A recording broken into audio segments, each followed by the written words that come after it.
Nongeye kubasuhuza mbifuriza amahoro y'Imana akomeze abane namwe, njyewe mukomeje gutega amatwi mubana mu buzima bwa buri munsi, nitwa James. YouTube channel yo ni yayindi ntigihinduka, ni Rwagasabo News ikomeza kugenda ibagezaho amakuru agiye atandukanye.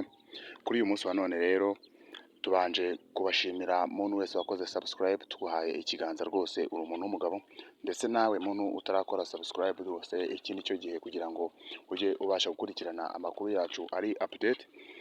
Mbere na mbere rero kuri uyu munsi wa none tubazaniye inkuru cyangwa se amakuru atarigeze amenyekana ku munsi wa none. Kuri uyu munsi wa none rero nk'uko mubireba imbere y'amaso yanyu, murimo murahabona umusitari wacu wamenyekanye ku izina rya Bruce Melody.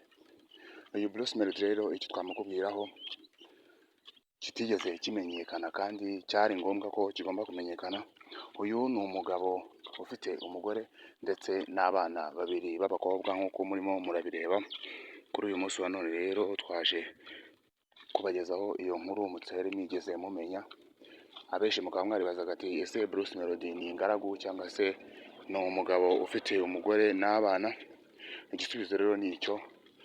Bruce Melody ni umugabo wubatse ufite umugore n'abana babiri. Tubihaye ikaze rero umuntu wakoze subscribe rwose, turacyagushimira umuntu w'umugabo.